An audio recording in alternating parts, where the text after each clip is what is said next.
इशफाक अहमद। आज मैं जिस बीमारी का होम्योपैथिक इलाज बताने लगा हूँ वो है डेंगू फीवर।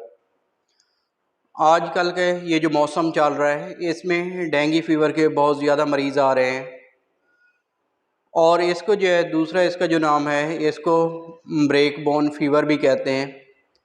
ये इस वजह से इसका नाम रखा गया है क्योंकि डेंगू बुखार के दौरान सबसे ज़्यादा जो है जो अलामत आती है वो हड्डियों का दर्द होता है। हड्डियों के अंदर बहुत ज़्यादा दर्द होता है और इसके साथ ही जो जिस्म के जोड़ हैं उनके अंदर भी बहुत ज़्यादा दर्द होता है और आँखों के पीछे दर्द होता है, सर के अंदर बहुत ज़्यादा दर्द होता है। कुछ ऐसे मरीज़ होते हैं जिनके अंदर मतली और उल्टी की कैफियत भी पाई जाती है। अब ये बहुत ज़्यादा सीवियर कंडीशन है। होम्योपैथी के अंदर काफ़ी सारी ऐसी मेडिसन है जो कि डेंगू बुखार के लिए इस्तेमाल होती हैं, लेकिन इस्तेमाल करने से पहले जो है उनका देखना है कि कौन सी ऐसी मेडिसन है जो उस पेशेंट की बन रही है, उस केस की बन रही है। उस केस को हमने लेना है, देखना है कि जो जो अलामात उसमें ज़ाहिर हो रही हैं उसके मुताबिक जो भी मेडिसन होगी होम्योपैथिक मेडिसन वो उस पेशेंट को इस्तेमाल करानी है। अब सेल्फ़ मेडिकेशन जो है इसमें नहीं करनी। उससे पहले जब भी जो है होम्योपैथिक ट्रीटमेंट स्टार्ट करना है तो किसी भी रजिस्टर्ड होम्योपैथिक फिजिशियन से जो है आपने कंसल्ट करना है। फिर उसके बाद जो उसकी मेडिसिन वो प्रेस्क्राइब करके दे वही जो है ना इस्तेमाल करानी है।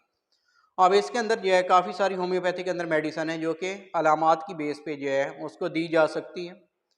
अब उसमें हम देखते हैं तो जो फर्स्ट मेडिसिन आती है वो एकोनाइट है। दूसरी जो मेडिसिन है आर्निका है। तीसरी जो इसमें मेडिसिन आ जाती है डेंगू फीवर के दौरान जो है उसको क्योर करने के लिए आर्सेनिकम एल्बम है। फिर उसके बाद बेलाडोना मेडिसिन है वो दी जा सकती है। इसमें ब्रायोनिया है, यूपिटोरियम है और उसके साथ ही फेरम फास्ट मेडिसिन है होम्योपैथिक, ये भी दी जा सकती है कुछ केसेस के अंदर। लेकिन जिस तरह बताया है कि उसमें देखते हैं कि कौन कौन सी अलामात किन किन अलामात के साथ वो पेशेंट आता है, या अगर आप में से किसी को या फैमिली के अंदर किसी को भी डेंगू फीवर है तो देखना है कि कौन सी अलामात उसमें आ रही हैं। फिर उसके मुताबिक ही जो मेडिसन है होम्योपैथिक मेडिसन जो उन अलामात को कवर कर रही हो वही मेडिसन जो है उसको देनी है, क्योंकि जितनी भी ये होम्योपैथिक मेडिसिन है हर एक की जो अलामात हैं वो दूसरे से मुख्तलिफ हैं, वो मुख्तलिफ अलामात को वो कवर कर रही होती है। अब इसके अंदर जो नेक्स्ट मेडिसिन आ जाती है वो चाइना मेडिसिन है। फिर उसके बाद जो है जेलसीमियम आ जाती है, एपिकॉक है मेडिसन। फिर उसके बाद जो है नेट्राम्योर है। अब इनके ये जितने भी केसेस होंगे हर केस जो है वो दूसरे से मुख्तलिफ होगा। कुछ जो है डेंगू फीवर के अंदर किसी भी पेशेंट को जो है हड्डियों के अंदर दर्द होगा, किसी को जो है वो उसके पट्ठों के अंदर दर्द होगा, किसी का जो है ना वो जोड़ों के अंदर दर्द होगा। कुछ मरीज़ ऐसे भी आएंगे या होते हैं जिनके अंदर उल्टी की कैफियत पाई जाती है, मतली की कैफियत पाई जाती है।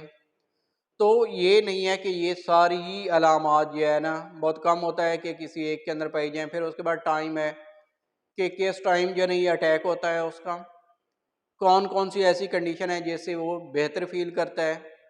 तो ये सारी जो है उसके अंदर मद्देनज़र रखी जा सकती हैं। फिर उसके बाद दूसरी जो मेडिसिन नेक्स्ट आ जाती है हमारे पास जो है नक्सवोमिका है मेडिसन, पाल्स्टीला आ जाती है और उसके बाद रस्टॉक्स है मेडिसन। वो इसके लिए जो है ना डेंगू फीवर के अंदर हम कुछ केसेस के अंदर इस्तेमाल करते हैं जो कि उसकी अलामात शो कर रहा हो। ऑसीमम है और एकिनेशिया है। ये चंद ऐसी मेडिसन हैं जो कि डेंगू फीवर के अंदर इस्तेमाल की जा सकती हैं। इसके अलावा और भी काफ़ी सारी मेडिसन हैं, लेकिन उनकी सिलेक्शन कैसे होगी कि जो पेशेंट के एक जो डिज़ीज़ पिक्चर सामने आ रही होती है उसके मुताबिक जो मेडिसन बन रही होगी वही मेडिसन हमने देनी।